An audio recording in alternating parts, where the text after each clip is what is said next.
5 राज्यों के विधानसभा चुनाव जिनको लेकर सरगर्मियां बहुत तेज थीं, उनमें से अधिकांश चुनाव निपटते जा रहे हैं। तेलंगाना और राजस्थान को लेकर के अब और तेज हो गए हैं चुनाव प्रचार। तो जो चुनाव प्रचार की भाषा मध्य प्रदेश और छत्तीसगढ़ से होते हुए आगे बढ़ रही थी, अब वो राजस्थान और तेलंगाना तक पहुंचते पहुंचते कई स्तर पर अपने गुल खिलाते दिख रही है। प्रधानमंत्री, गृह मंत्री, विपक्ष के बड़े नेता, कांग्रेस पार्टी के राष्ट्रीय अध्यक्ष, तमाम नेताओं की जनसभाएं हो रही हैं, उनके बयानात सामने आ रहे हैं, तमाम तरह के जुमले उछाले जा रहे हैं। उन सब पर हम लोग बात करते रहे। आज भाषा पर बात करेंगे कि किसने क्या बोला, सत्ता पक्ष की तरफ से भाषा के लिहाज से क्या क्या बोला गया और विपक्ष के लिहाज से कैसे उनको काउंटर करने की कोशिश की जा रही है। स्वागत है आपका मेरे इस सोशल मीडिया प्लेटफॉर्म पर। देश के प्रधानमंत्री ने एक प्रदेश के विधानसभा चुनावों के दरमियान विपक्ष के सबसे बड़े नेता को मूर्खों का सरदार कहा। जी हां, बिल्कुल ठीक आपने सुना, मूर्खों का सरदार। देश के प्रधानमंत्री ने, देश के गृह मंत्री ने कई तरह के और भी बयानात दिए।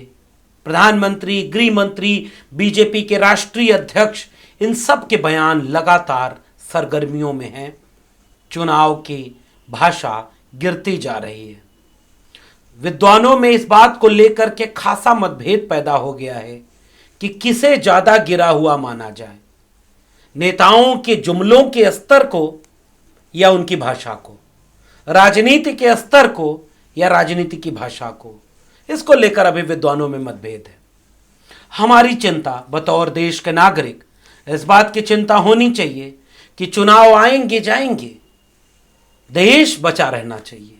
ये जुमला याद है ना आपको, जो आज वर्तमान में निजाम है जल्ले इलाही शहंशाह हिंदुस्तान, उनके राजनीतिक गुरु का बयान है। ये सदन में खड़े होकर अटल बिहारी वाजपेयी ने कहा था, चुनाव आएंगे जाएंगे, पार्टियां बनेंगी बिगड़ेंगी, मगर ये देश रहना चाहिए।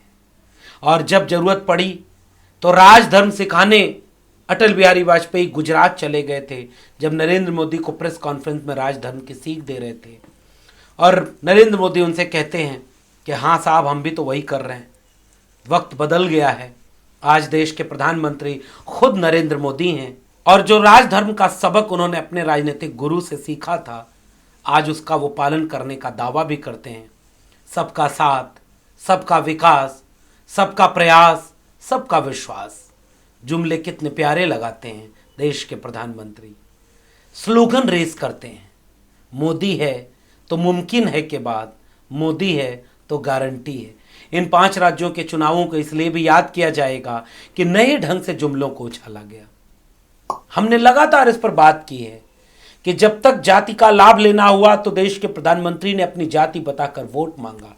मैं पिछड़ी मां का बेटा हूं, मैं अति पिछड़ी मां का बेटा हूं। और जब पिछड़े समुदाय के लोगों ने अपना सबसे बड़ा मुद्दा जाति जनगणना को उठाया, तो उन्होंने कहा कि जाति तो केवल गरीब अमीर केवल एक ही जाति होती है। इस बात के लिए भी इन 5 राज्यों का चुनाव याद किया जाएगा।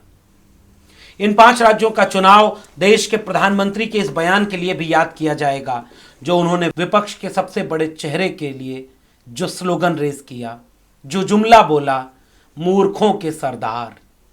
इसके पहले आपको याद होगा, दिल्ली में चुनाव चल रहा था। दिल्ली के रामलीला मैदान में देश के प्रधानमंत्री की एक रैली थी। उन्होंने वहां खड़े होकर के एक सवाल भी पूछा था, पता नहीं आपको याद है कि नहीं। हमारा तो फर्ज बनता है अतीत के पन्नों को जाकर आपकी वो चीज़ों को याद दिलाएं जो आपकी स्मृतियों में शायद आप भूल चुके होंगे। जैसे आप भूल गए कोरोना में कौन सा देश ऐसा था जहां लाशें तैर रही थी गंगा पर, कौन सा देश ऐसा था जहां लाशें ऐसे ही फेंक दी गई, कफन नोच रहे थे कुत्ते। ये सब आप भूल जाते हैं। न्यूज़ हंग्री पीपल्स नई खबरों को आने देते हैं और पुरानी को भूल जाते हैं। तो मैं एक बार याद दिलाना चाहता हूँ, रामलीला मैदान से ये जुमला बोला गया था कि भाई आपकी जेब में 2-4 रुपया पेट्रोल की कीमत कम होने से बचने लगा कि नहीं बचने लगा, पेट्रोल की कीमत कम हुई कि नहीं। कई तरह के जुमले बोले गए। देश के प्रधानमंत्री ने उस समय पूरे देश से कहा कि मैं एक ऐसी किस्मत लेकर आया हूं जिस किस्मत के भरोसे देश का कल्याण होगा। और वो उस किस्मत का एक बानगी लोग कल से ट्रोल कर रहे हैं कि विश्व कप क्रिकेट में पनौती के चलते इंडिया हार गया। जरा आप गूगल करके देखिएगा, मैं नहीं जानता कि कौन पनौती है और किसके मैदान में होने से कौन हार गया, लेकिन देश है, विमर्श चलते रहते हैं, कई तरह के सवाल जवाब होते रहते हैं। इन 5 राज्यों के चुनाव की भाषा मूर्खों के सरदार तक पहुंच गई। सियासत में आप अपने प्रतिपक्षी नेता के विमर्श, विचार, उसकी बातों से असहमत होते हैं, लेकिन उस असहमति को दर्ज करने की भी अपनी एक न्यूनतम मर्यादा वाली भाषा होती है। और ठीक बात है, कम से कम भाषा को लेकर के अटल बिहारी वाजपेयी की आलोचना नहीं होती, विचारधारा को लेकर होती है। देश के बड़े बड़े प्रगतिशील लोग भूल जाते हैं कि अटल बिहारी वाजपेयी ने ही भाषण दिया कि भाई अयोध्या में समतल जमीन करनी पड़ेगी, नुकीले पत्थर निकले हुए हैं। लोग इस वाले अटल बिहारी को भूल जाते हैं। लोग पाकिस्तान के खिलाफ घोर हिंसक भाषा में कविता लिखने वाले अटल बिहारी को भूल जाते हैं। जिस हिंदुत्व का बीज आज संविधान बदलने के मुहाने पर खड़ा है, इसका बीज रोपण करने वाले अटल बिहारी वाजपेयी को लिबरल, प्रोग्रेसिव लोग भी बड़ा अच्छा कहने लगते हैं। पुरानी पेंशन उन्हीं के समय बंद हुई, रुपए की कीमत सबसे तेज उनके समय गिरी थी, बाकी फिर चुनौती उनको दी है नरेंद्र मोदी जी ने। ये सब काम चलता रहा, लेकिन फिर भी जवाहरलाल नेहरू को याद करते हुए दोनों प्रसंग सुनाते हैं। अटल बिहारी वाजपेयी कहते हैं कि मैं जब प्रधानमंत्री बना तो एक दिन संसद के गलियारे में देखा कि नेहरू की तस्वीर हटा दी गई। मैंने लोगों से पूछा कि भाई वो तस्वीर कहाँ गई? अगले दिन वो तस्वीर वहां वापस लगा दी गई। जवाहरलाल नेहरू को याद करते हुए दूसरा प्रसंग अटल बिहारी वाजपेयी ने सुनाया। हमारे मतभेद होते थे, हमने मतभेद में उनको ढेर सारी आलोचनाएं की। एक दिन मैंने उनसे कहा कि आप में चर्चिल भी है और चैम्बरलेन भी है, और उसके बाद वो नाराज नहीं हुए। शाम को किसी बैंक्वेट में मिल गए और बुलाकर मुझसे कहा कि अटल बिहारी वाजपेयी, तुमने आज तो बड़ा जोरदार भाषण दिया, आज किसी को बोल दो तो दुश्मनी मोल लेना है। ये कौन बोल रहा है? अटल बिहारी वाजपेयी। कब बोल रहे हैं? 1998-99 में, और अब चल रहा है 2023। इस देश के एक और प्रधानमंत्री हैं जिनके जुमले मूर्खों के सरदार वाले हैं। आपने ठीक कहा, इनके जुमले तो बहुत सारे हैं। 50 करोड़ की गर्लफ्रेंड, और यह भी प्रधानमंत्री की भाषा। जर्सी गाय, दीदी ओ दीदी, थोड़ी सी भी भगवान ने दी हो, तमाम जुमले देश के प्रधानमंत्री के हैं।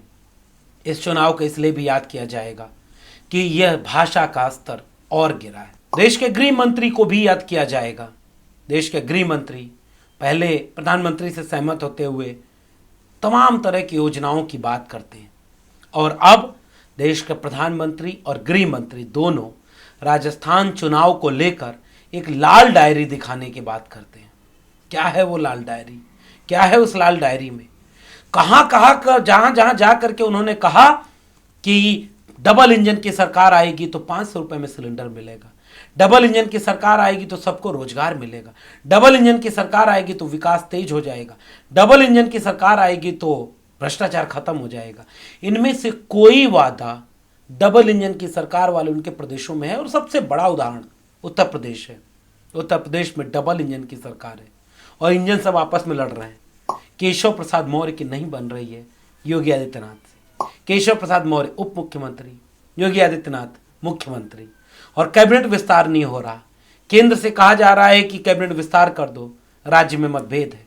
और सबसे बड़ा मुद्दा उनके लिए चुनाव जीतने के लिए क्या है? मंदिर। तो जहां डबल इंजन की सरकार है वहां क्या सिलेंडर 500 में मिल रहा है? मिसाल के तौर पर क्या उत्तर प्रदेश के लोगों को सिलेंडर 500 रुपए में मिल रहा है? क्या उत्तर प्रदेश के लिए इतना विकास हो रहा है कि सबको रोजगार मिल गया? उत्तर प्रदेश के लोग तो मजाक मजाक में कहते हैं कि वो बिहार में चले गए नौकरी लेने। बिहार में नौकरी लेने वाले यूपी के लोगों से जब बिहार के लोगों ने पूछा तो उन्होंने कहा कि हमको असल में एक नौकरी चाहिए थी, लेकिन उत्तर प्रदेश में हमको पकड़ के कई नौकरी एक साथ दे दी गई, इकट्ठे कई नौकरी, डीएम, एसपी और ऑफिसर, क्लर्क, चपरासी सब बना दिया गया। इतनी नौकरी है उत्तर प्रदेश में, और इतना मंदिर बनने के बाद तो और नौकरी मिल रही है कि हमको एक ही चाहिए थी, इसलिए हम यूपी छोड़ करके बिहार में आ गए नौकरी लेने। ये हालत है डबल इंजन की सरकार में। डबल इंजन की सरकार में परमानेंट डीजीपी नहीं है। डबल इंजन की सरकार में तमाम तरह के लोग सड़कों पर आंदोलन कर रहे हैं, चाहे वो 69,000 शिक्षक भर्ती हो, उसके आरक्षण वाले रोज नारा लगाते लखनऊ की सड़कों पर मिलेंगे। दलित पिछड़ों के विरोधी भाजपा, योगी और मोदी की सरकार है। पिछड़ा विरोधी ये सरकार, दलित विरोधी ये सरकार। आज एक और वाक्य बड़ी इंटरेस्टिंग हुआ। प्रधानमंत्री और गृह मंत्री दोनों ने राजस्थान में जाकर कांग्रेस को दलित विरोधी साबित किया और खुद जैसे दलितों के हिमायती बन गए हों। मगर सबको पता चल गया है, दलितों का आरक्षण, दलितों पर दमन शोषण हाथरस भूले नहीं है वो, रोहित वेमुला भूले नहीं है वो, उनके आरक्षण की तबाही बर्बादी भूले नहीं है वो, संविधान को बदलकर देश को हिंदू राष्ट्र बनाने की तबाही भूले नहीं है वो। इसलिए इन चुनावों के बीच एक चीज तो मजबूत होती है कि जमहूरियत कितनी मजबूत है, देश किस रास्ते पर चल रहा है, इसको लेकर के खुली बहस होती है। देश के गृह मंत्री ने जाकर के और वादे कर दिए। इन वादों के बीच में कई तरह के सवालात उठ रहे हैं कि आपके वादे, आपके चुनावी इरादे, आपकी पूरी नैतिकता, आपकी पूरी सियासत असल में इस देश को कहां ले जाना चाहती है। विमर्श होते रहेंगे, लेकिन भाषा के लिहाज से दीदी ओ दीदी से चलने वाला कारवां, 50 करोड़ की गर्लफ्रेंड और जर्सी गाय कहने वाला कारवां मूर्खों के सरदार तक आ पहुंचा। और तमाम तरह के ऐसे बोल, कपड़े से पहचान लेना, बटन दबाओ तो बजरंग बली को याद कर लेना, बटन दबाओ तो ऐसा दबाओ कि इस विपक्षी पार्टी को फांसी हो जाए, ये सबसे विवादित बयान। किसी लोकतांत्रिक देश में कोई सत्ता में बैठा हुआ सबसे बड़े ओहदे पर बैठा एक व्यक्ति, देश की सबसे बड़ी राजनीतिक कुर्सी पर बैठा एक शख्स, क्या अपने देश की सबसे बड़ी विपक्षी पार्टी को यह भाषा बोलेगा कि ऐसी बटन दबाना कि कांग्रेस को फांसी हो जाए, विपक्षी दलों को फांसी हो जाए? कल्पना करिए, यह लोकतंत्र को मजबूत करने वाला बयान है या लोकतंत्र को कमजोर करने वाला बयान है? इसको लेकर के इस चुनाव का विश्लेषण आपको करना चाहिए कि अगर आप किसी से असहमत हैं, एक बहुत प्रसिद्ध वाक्य है, बहुत प्रसिद्ध वाक्य है, हम आपके विचार से असहमत होंगे, लेकिन असहमत होने के बाद भी हम आपके बोलने की आज़ादी की रक्षा करने के लिए आपके साथ खड़े हो जाएंगे। यहाँ पर एक बगीचा जिसमें अलग अलग रंग के फूल खिले हों, विचारधारा की लड़ाई हो, उस बगीचे को रंगने वाले लोग जैसे विश्वविद्यालय में एक ही रंग की नियुक्तियाँ कर रहे हैं, एक ही रंग के प्रोफेसरों को भर रहे हैं, एक ही रंग के लोगों को देश में काबिज कर देना चाहते, वैसे ही जैसे एक विश्वविद्यालय एक रंग से होगा, बेबस, नीरस और उजड़ा हुआ गुलशन नजर आएगा, वैसे ही एक देश, खूबसूरत देश तब बनता है जब अलग अलग विरोधी विचार के लोग भी एक साथ मिल बैठ कर रहे हैं। मगर आज इस देश के सियासत में फिर से मैं कह रहा हूं, यह तय करना मुश्किल होता जा रहा है, इस बात में लेकर विद्वानों में मतभेद बढ़ता जा रहा है कि कौन ज्यादा गिरा है, राजनीति का स्तर या राजनेताओं की भाषा। आपका क्या कहना है, इस पर कमेंट बॉक्स में नीचे जरूर बताइएगा। फिर मिलेंगे किसी और विशेषण के साथ, तब तक के लिए बहुत बहुत धन्यवाद।